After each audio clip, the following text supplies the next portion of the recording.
Bonjour chers amis, c'est Cyril de Lille. Dans la veine de la vidéo que j'ai enregistrée précédemment, la guerre, cette idole antichrist. Dans la vidéo précédente, j'ai expliqué pourquoi un chrétien ne pouvait pas choisir de parti dans les guerres terriennes, par exemple entre l'Ukraine et la Russie. Parce que le chrétien est enfant de Dieu, du royaume de Dieu, donc artisan de paix. Il ne peut pas choisir le glaive, il ne peut pas favoriser l'épée qui tue. Bien. Maintenant, je vais expliquer pourquoi la guerre est une idole, en fait, une idole donc antichrist. L'idolâtrie, qu'est-ce que c'est? C'est un péché qui est vertement condamné par le Seigneur. Il est condamné dans la Bible, il est même condamné dans toutes les grandes religions monothéistes.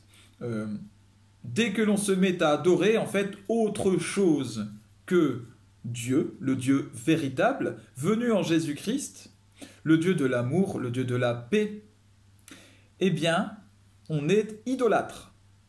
C'est ça l'idolâtrie. Et il y a énormément d'idolâtries différentes.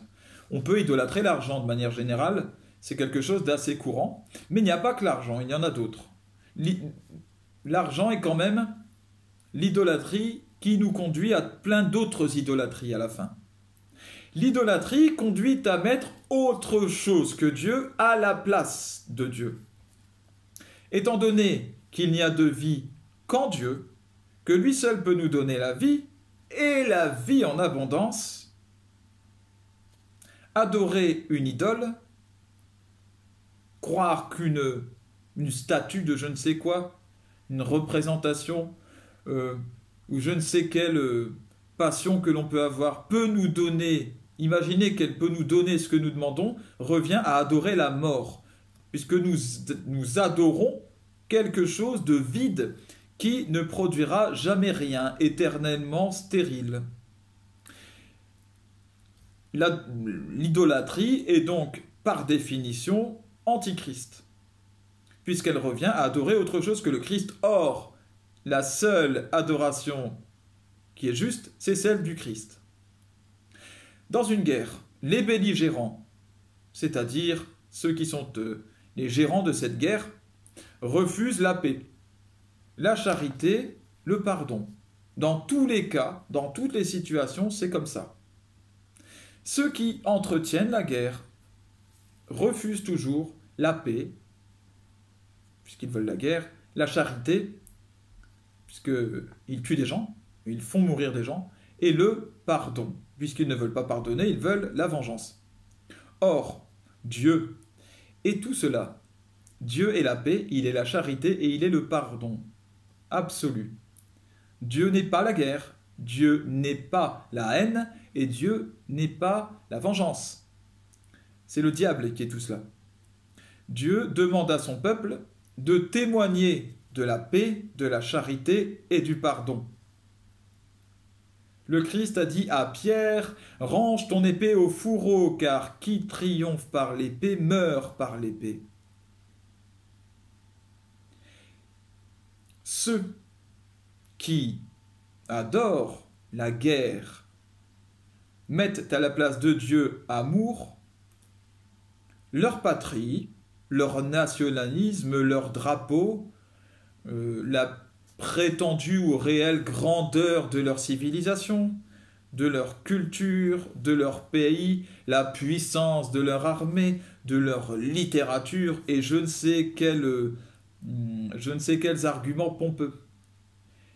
Ils ont fait de tout cela des idoles qui supplantent Dieu.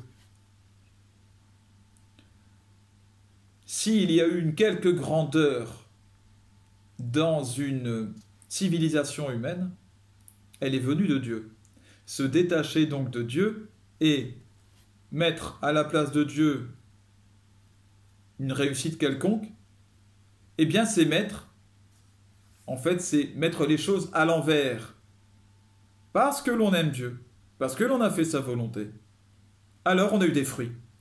Alors on a eu peut-être une belle armée, et encore que bon, c'est une question litigieuse, parce que Dieu ne favorise pas spécialement d'avoir des armées très puissantes, mais nous avons eu une grande littérature, une grande civilisation, une grande diplomatie, euh, des grands acteurs, je ne sais quoi.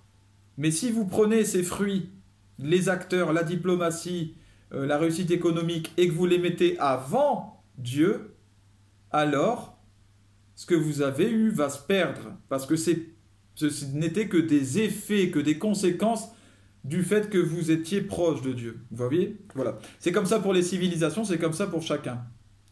Ceux qui, donc, adorent leur patrie, leur nationalisme, la vengeance de leur pays, le fait de montrer ses gros muscles, ont fait de ces choses-là des idoles qui supplantent Dieu. Même leur religion peut devenir une idole. Et dans ma vidéo précédente, j'ai donné l'exemple de la guerre entre l'Ukraine et la Russie, où chacun se réclame de sa religion et de ses croyances, et déforme même des paroles de la Bible pour dire que eux sont dans la vérité. Et que, bah oui, soit il faut adorer la grande Russie éternelle, ou soit il faut évidemment prendre les armes et défendre la valeureuse Ukraine.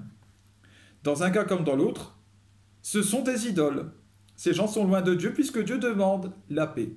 Chrétiens de tout pays, de toute sensibilité, tiens-toi loin de l'idolâtrie, tiens-toi loin des idoles qui sont grands pays, grandes nations, je ne sais quoi, ces idoles qui mènent à la guerre, à la mort et à toutes ces choses qui sont étrangères au peuple de Dieu. Chers amis, je profite de cet instant pour faire une petite publicité. J'ai un ami qui s'appelle Pavel. Pavel, il a une petite chaîne, comme la mienne, dans laquelle il publie des vidéos sur ses entraînements. C'est quelqu'un qui est passionné d'exercice physique. Et donc, il publie quelques vidéos simples de ses entraînements dans des endroits publics, donc des choses qui sont faisable par beaucoup de gens. C'est quelqu'un que je connais, j'ai vu ses vidéos, je vous les conseille parce que j'apprécie moi-même les méthodes d'exercice à la fois efficaces et simples. Et là, c'est ce que l'on peut y trouver. Voilà. Je vous en fais la publicité, c'est Pavel Sport, P-A-V-E-L Sport. Et je vous mets le lien dans la description en dessous de la vidéo. Voilà. À bientôt les amis et que Dieu vous bénisse.